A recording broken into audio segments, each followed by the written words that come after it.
Anzu Sayuri's Final Beauty Gravure DVD came out in 2002. I won't go into too much preamble over my acquiring this, other than it was cheap and in a jewel case that I thought meant it was another Pony Canyon DVD. Alas, this is not by Pony Canyon and thus does not fit as the third installment of that series, but as an intermediary in the meantime, it's fine. From what I can tell, Anzu Sayuri is still very much active, so I'm not sure what exactly is final about this beauty. The naming is a bit off, but I guess that's a nitpick. There just seems to be this feeling that this marks the end of something, so the title gets a little confusing, but no harm, no foul, I suppose. I'm sure most people who got this back in the day weren't really worried about this DVD's title very much. This is especially since Japanese idol, gravure, and even adult video media have the tendency to choose pretty sensationalistic names to help sell their stuff, but I digress. There are some sections of this DVD, 3 that I can remember, where Sayuri is asked interview questions. The types of questions are actually quite basic, and it kind of reminds me of the kind of interviews present in the contents of the Shukan Playboy magazine DVDs. Of course, this is supposed to be a big selling point for this, since it's supposed to get you invested in Sayuri herself, but knowing that a lot of the answers she gives were likely given to her by producers before shooting, as is common in many cases, I didn't really listen too carefully. Her answers consist of a lot of stuff that the target audience would want to hear. That's kind of the goal. But if any foreign people who can't understand Japanese so well are watching this, they need not fret.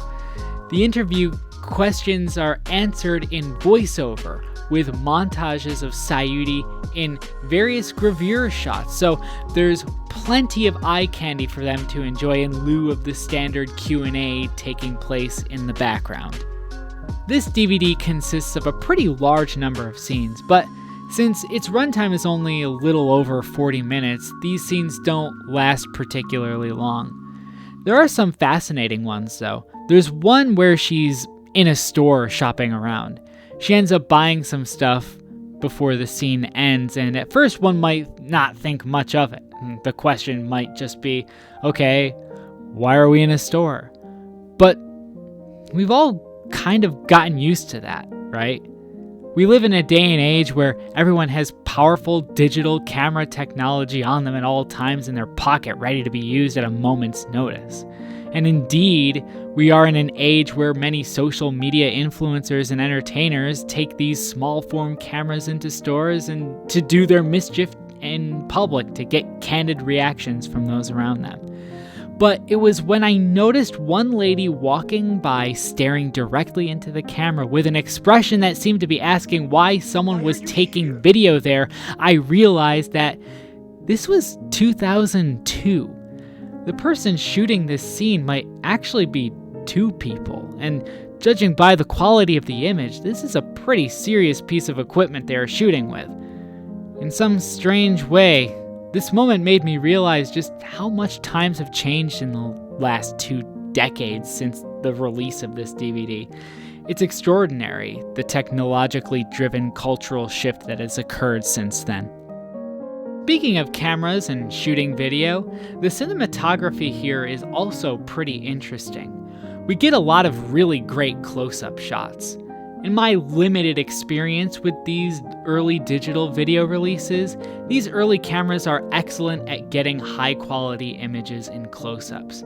But this DVD also uses some wider shots too, and unfortunately it's here when you realize that digital imaging technology, or at least the caliber of which was being used here, was not quite up to snuff. Wider angles really emphasized the downsides of the digital cameras they were using. The image is artifacted and aliased, and honestly, it looks like how things do for me when I don't wear glasses. Things are distinguishable, but RTX is definitely not on, so to speak. While they did go to wide angles occasionally, most of the time, medium, close, and extreme close angles constitute the majority of this video, which is great. While of course you can still see the imperfections in the image, even in the best of conditions, the close shots still look good, and the digital artifacting gives it a nice patina, a nicely aged look, for lack of a better term. There are a number of pretty stock types of shots, though I was surprised at how much of the time was dedicated to close-ups of boobs.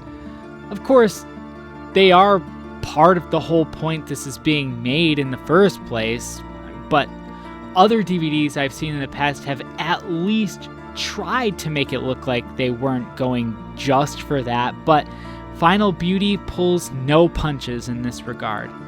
There's even a scene where they have her doing a jump rope and they slow the footage down and zoom in on exactly what you're imagining they are.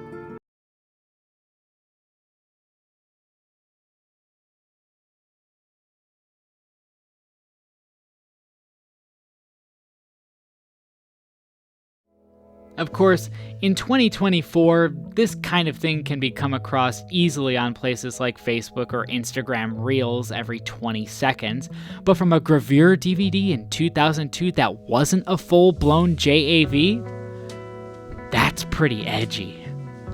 They also try to shoot for a down-the-shirt shot, which works very fleetingly in one moment, but it doesn't have the impact I think it was intended to have, at least not for me.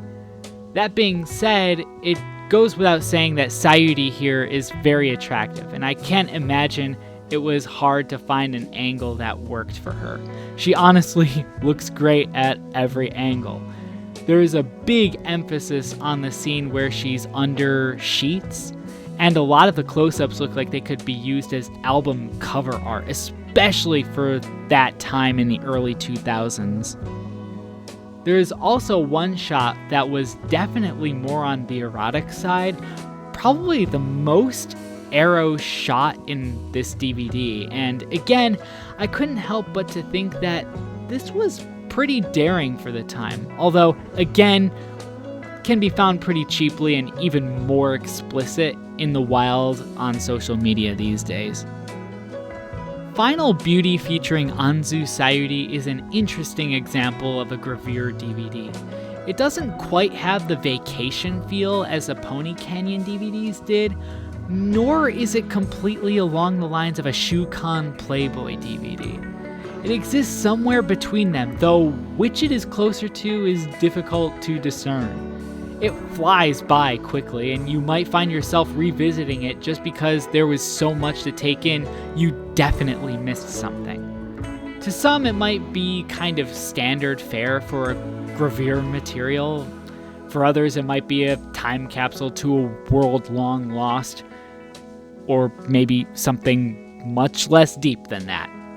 Culture always changes, but boobies are eternal. Am I right?